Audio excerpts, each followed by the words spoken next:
Queremos recibir a Guillermo Novelli, ¿sí? Por la información que tenemos, integrante de Merniers Consultores, y con él queremos hablar, con Guillermo, sobre lo que le decíamos hoy, ¿no? Buscar una respuesta para la pregunta que nos podemos hacer. ¿Vale la pena pasar del surtidor al enchufe en Uruguay? Y todo habla de lo que pueda ser la energía, ¿sí? Para nuestros vehículos. Y creo que Uruguay está en un momento fundamental en lo que tiene que ver con esta reconversión. Vamos a darle la bienvenida a Guillermo y tratar de aprender un poquito en esta conversación con él. ¿Cómo estás, Guillermo? Buen día, bienvenido. Buen día, muchas gracias por la invitación. Bueno, y muchos saludos a la audiencia también. Esperemos compartir una información de interés también para ellos. Bien, claro que sí, tratamos de brindar elementos como para aprender entre todos, ¿verdad? Y creo que es Ujú. mucho lo que queda por aprender en ese sentido y todo lo que está sucediendo con la incursión de la electricidad en los vehículos que vemos cada día circular por Uruguay. Te reconozco que en lo personal aquí en Maldonado me sorprende la cantidad de vehículos eléctricos que ya existen, ¿no? Y bueno, y así como uno les da la bienvenida a la nueva tecnología, también de repente tiene algunas incertidumbres, algunas dudas allí que de repente es bueno que también podamos hablar contigo. Pero te pido que bajo este título de pasar del surtidor al enchufe, pienso que hay también argumentos importantes como para poder desembarcar en este tema. Te escuchamos. Bueno, en términos económicos, ya la brecha de precio entre un vehículo eléctrico, de precio de compra entre un vehículo eléctrico y uno de combustión, se ha achicado casi a nada. Hoy en día, hace poquito hicimos una evaluación de la SUV, que es el segmento que más se vende en el Uruguay, y entre la SUV a combustión que más se vende y la eléctrica, hay poco más de $1.000 de diferencia de precio, y hay que tener en cuenta que cargar un tanque de combustible versus uno eléctrico es entre 15 y 20 veces más caro. ¿Qué quiere decir? Que el coste por kilómetro termina siendo más o menos un 15% más elevado en el caso de un vehículo a combustión, lo que hace que esa pequeña diferencia de precios ya se amortice en muy poco plazo, y que casi que desde el día cero el vehículo eléctrico pase a ser más rentable en términos económicos. Siempre hay que, en términos económicos, creo que ya no hay ninguna duda de que pasarse a eléctrico es más conveniente. Hay algunos factores que surgen la duda a veces, como el valor de reventa de los vehículos y bueno, alguna gasto de futuro, como se duda respecto a la batería. Y en eso, lo que te puedo comentar es que el valor de reventa de los vehículos eléctricos está sufriendo más o menos las mismas depreciaciones que un vehículo a combustión, por lo que es esperable que cuando dentro de unos años, cuando quien compra un vehículo eléctrico de 0 kilómetros lo tenga que vender, va a más o menos a sufrir las mismas tasas de depreciación que un vehículo a combustión. Entonces, diría que no tendría que ser un problema. Y después, en términos de la durabilidad de la batería, las baterías están durando 500, 600 mil kilómetros con degradaciones inferiores al 10%, lo que quiere decir que un vehículo de uso particular, que rara vez llega a ese kilometraje, no es un problema ni para el primero, ni para el segundo, y seguramente ni para el tercer dueño del vehículo, el tema del recambio de la batería. Entonces, te diría que sí, es claramente que es conveniente el cambio de eléctrico o sea, de combustión a eléctrico. ¿Cómo ha sido la gráfica en ese sentido en lo que tiene que ver con la incursión en el mercado? Y bueno, vinimos de un 2024 donde el crecimiento fue de un 300% entre el vehículo, de la venta de vehículos eléctricos respecto al año anterior. Eh, el año pasado terminamos cerca del 10% de los vehículos vendidos eran eléctricos, y este primer trimestre ya respecto a ese crecimiento que ya había habido el año anterior, hubo un 200% más de crecimiento. Terminamos el trimestre con un 15% más o menos de los autos de pasajeros eh, en eléctricos, vendidos eléctricos, por ende viene con un crecimiento constante que creo que se debe principalmente a dos factores, que es uno es el término económico, y lo otro es la practicidad de moverse un vehículo eléctrico, que uno tiene la facilidad de cargar en su casa en la mayoría de los casos, ¿no? Y, y bueno, y eventualmente cargar en un cargador rápido en vía pública, de los cuales ya hay más de 300 en todo el país, y esto también ha apalancado también un poco el crecimiento del parque automotor eléctrico, ¿no? Ese acercamiento en los costos Mm. tan veloz, tan rápido, ¿a qué se debe? ¿Por qué eran tan caros hace 2 años y ahora son tan accesibles? Bueno, como todo tecnología nueva, a medida se va masificando la producción, los precios van bajando en origen. El precio de las baterías, que es uno de los principales factores que inciden en el precio del vehículo eléctrico, ha bajado mucho. Sobre todo creo que la producción en masa y la globalización de las marcas chinas, que son las que están hoy en día gobernando el mercado de automóviles a nivel global, ¿no? No solamente aquí en Sudamérica, sino en el mundo, le están poniendo en aprieto también un poco a las marcas tradicionales. Justamente sobre eso te iba a preguntar. No necesariamente tenemos que guiarnos por las marcas más conocidas para pensar de que son de calidad superior a otras que nos resultan nuevas en los vehículos eléctricos. No, realmente el estándar de calidad base de los vehículos eléctricos hoy en día, de las marcas chinas principalmente, es un estándar alto que muchas veces inclusive supera, muchas veces o la gran mayoría de las veces supera la calidad de fabricación regional, ¿no? O sea, de los vehículos montados a nivel regional. Sabemos que China tiene mucha tecnología en sus fábricas, mucha robotización, y como fábrica del mundo tiene acceso a las materias primas con las que se fabrican los vehículos. Entonces el estándar ya de fabricación es muy alto, y bueno, te diría que está compitiendo con la gama media alta de las marcas convencionales sin problema, y habiendo productos inclusive de muy alta gama, inclusive algunas que no llegan acá a Uruguay, pero o que recién están llegando, marcas con muy buena calidad de fabricación, ¿no? Para comenzar a familiarizarnos, ¿cuáles son las principales marcas que están llegando al país de autos eléctricos? Bueno, la principal marca a nivel global es BYD, es el principal fabricante. Uruguay tiene también un porcentaje de Tesla, que es una marca que a nivel global tiene una gran participación, pero a nivel local no tanto, por no tener un representante oficial directo. Y bueno, después hay marcas de todo tipo, por ejemplo, marcas que pertenecen al grupo Geely, que es Volvo, por ejemplo, Zeekr, Lynk & Co., marcas que algunas no, las conocemos de toda la vida, como Volvo, que fue adquirido allá por 2011 por este grupo chino, como marcas nuevas que inclusive a veces hasta utilizan las mismas plataformas de un modelo y otro, con diferentes marcas, pero que pertenecen al mismo grupo.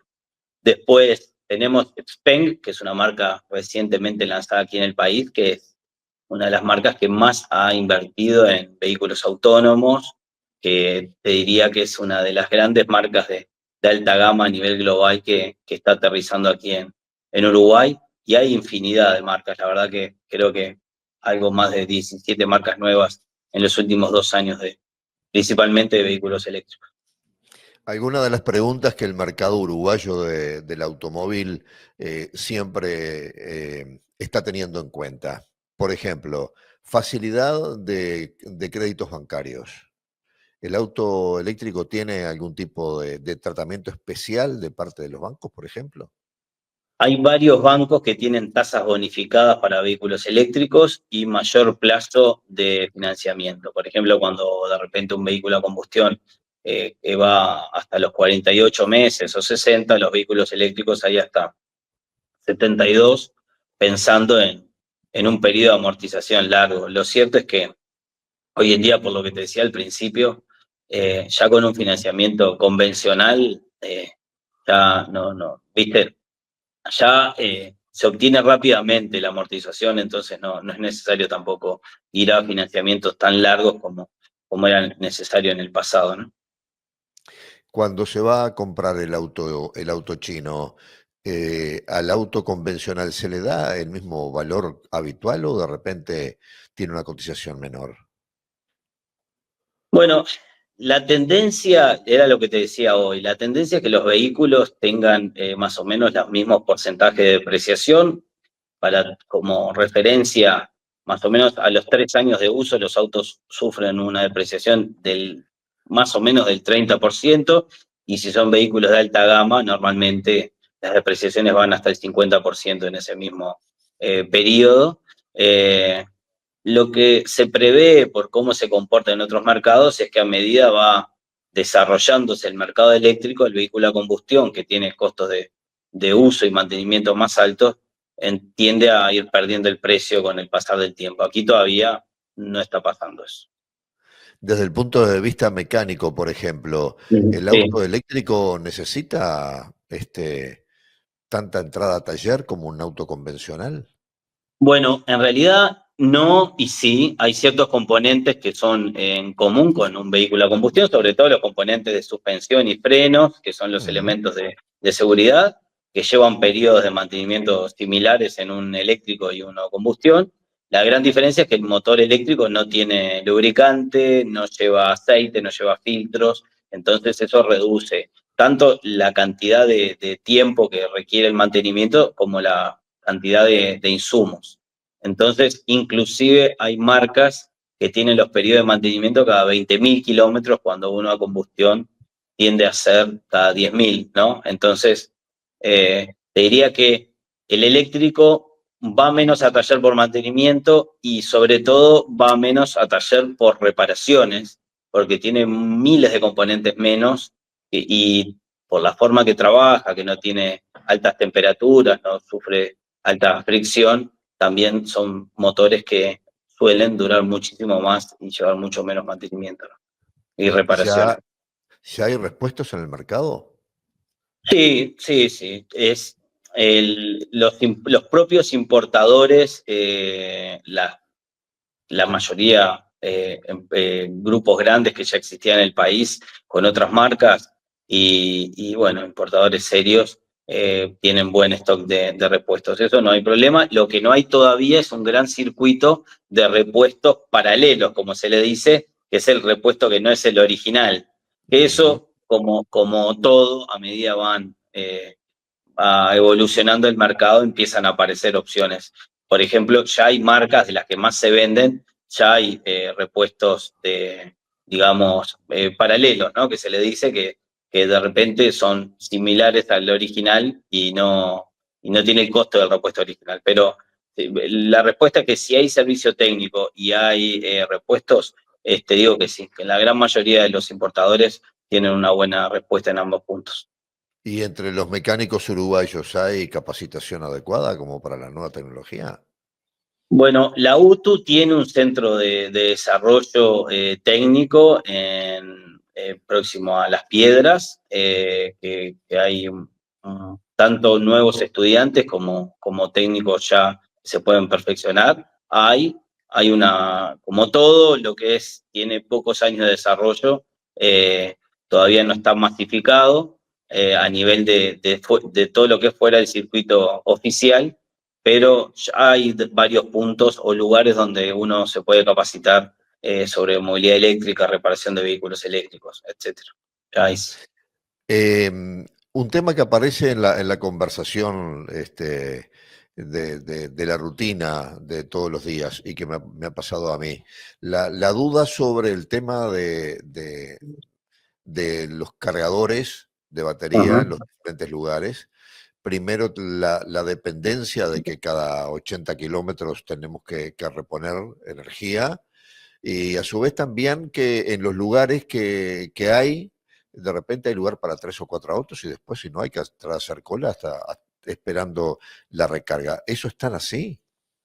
Bueno, primero el punto que cada 80 kilómetros hay que recargar, no, porque en realidad la mayoría de los vehículos superan los 300 kilómetros de autonomía real y hoy en día hay vehículos hasta con 500, 600 kilómetros de autonomía. Ajá. Entonces, para hacer un viaje digamos, el viaje más largo que hagamos en Uruguay, de Montevideo, tal vez a Artigas, por ejemplo, un viaje de punta a punta, eh, con un vehículo de 500 kilómetros de autonomía, seguramente tengas que parar 1 hora a cargar, por lo cual no es tan poco, no es tan complicado, ¿no? Lo que sí, si bien hay una gran desarrollo de la red de recarga rápida, eh, puede pasar que en algunos momentos haya congestionamiento y bueno, es parte del desafío seguir haciendo crecer esa red de cargadores que hoy está muy bien abastecida para la cantidad de vehículos que hay, pero bueno, si sigue creciendo el mercado, ahí hay un desafío tanto de UTE como de los actores privados de seguir incorporando cargadores. Y en Ya, esto, sí. disculpa, hay un punto que es clave. El usuario del vehículo eléctrico, el 90% de las veces carga en su casa, de noche, en el horario más barato y enchufado o con un cargador tipo Wallbox o enchufado a la pared en su casa, dependiendo la cantidad de uso que le haga en la diaria, cuando normalmente el uruguayo promedio circula 30, 40 kilómetros por día. Eso es, no es necesario utilizar un cargador de vía pública. Cargador de vía pública normalmente se utiliza cuando hay viajes de larga distancia o cuando hay uso intensivo, que es como un taxi o un camión o vehículos de tipo Uber, que hacen muchos kilómetros en el día y requieren recargar rápido para seguir trabajando. Pero te diría que en la mayoría de los casos, salvo alguien que vive en un edificio y no le dejen poner un cargador, la mayoría de las personas cargan en la diaria en su casa sin problema de abastecimiento. Bien, tengo a Carlos, mi compañero acá en el sonido, quiere hacerte una pregunta también. Sí, ¿qué Bueno, tal? ¿Cómo le va, Guillermo? Muy Carlos, interesante un la gusto. charla, me resulta. Y yo particularmente tengo un familiar que hace Uber, ¿sí? Y Okay. tiene un auto eléctrico, lo adquirió ahora hace nada, en realidad. Y él habla maravillas en cuanto al ahorro, en cuanto a muchas cosas que tienen que ver, porque claro, la pregunta mía va en lo siguiente. ¿Usted tiene referencias o estadísticas si los vehículos eléctricos son de uso más doméstico o para trabajo, por ejemplo, si Bueno, hay algún tipo o existe el leasing o de repente a la manera de adquirirlo para empresas? bueno, a ver, la primera penetración del vehículo eléctrico fue para uso intensivo, dígase vehículos de empresas y vehículos de transporte público, ya sea taxi o Uber. Realmente que para negocios como Uber, el vehículo eléctrico cambia el negocio totalmente, o sea, por Absolutamente. eso tu familiar está tan feliz porque seguramente pasó de ver una factura de 30, 40, 50 mil pesos de combustible al mes a ver algo de 1.500, 2.000, 3.000 pesos. O sea que es un cambiador o sea, cambia el negocio drásticamente, entonces ahí hay un beneficio. Y bueno, y hoy en día ya el vehículo eléctrico está pasando a ser comprado por particulares. Me contaba Welfi, que es uno de los directores o el director de BYD Uruguay, él contaba que la mayoría de los clientes le compraban el vehículo eléctrico para su casa, pensando que él iba a ser el segundo auto de la casa, y después cuando se veía el ahorro y las prestaciones, por esto que te decía también que el nivel de equipamiento del vehículo eléctrico suele ser superior a su competidor a combustión, pasa a ser el primer auto de la casa.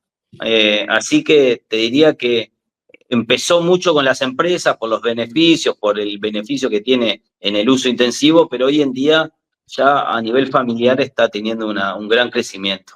Eh, Te decía Guillermo, que ya sí, consultas de los usuarios, que antes eran muy frecuentes hoy en día ya no se dan.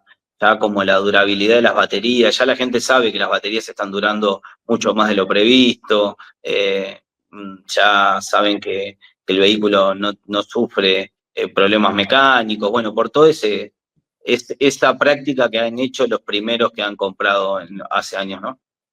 Ahora, Guillermo, y para terminar, me has dicho que los autos están llegando inclusive a una duración de su batería de hasta 500.000 kilómetros. A los 500.000 kilómetros uno supone que vale más cambiar de auto que cambiar de batería. Bueno, es cierto eso.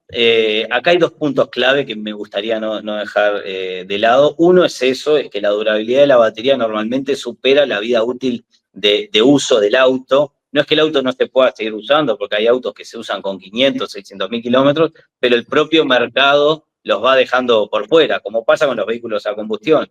No hay muchos, vos te fijás en Mercado Libre y ya no hay muchos autos con 500, 600.000 kilómetros para comprar. Ya son vehículos que van saliendo del mercado. Y lo otro que es clave es la segunda vida de la batería por términos ambientales. Las baterías, ya hay una segunda vida. Después que cumplen esa vida arriba del auto, las baterías se utilizan para almacenamiento de energía, ya sea solar, eólica o en lugares donde no hay acceso a línea directa, se utiliza como almacenamiento, también como backup para, por ejemplo, un call center o lo que sea. Lo que digo es que esta batería que dura 20 años capaz arriba de un auto, tiene para vivir otros 10, 15 años más almacenando energía de forma estacionaria y recién ahí necesita ser reciclada. Guillermo, disculpa tanta pregunta, pero lo importante es que aprendamos rápido sobre todo esto, ¿verdad? Realmente valoro tu conocimiento del tema y tu paciencia por tanta pregunta. Vamos a seguir en contacto. Muy amable. Muchísimas gracias por este ratito. Gracias. Que tengan buena jornada. Y buena jornada para ti también.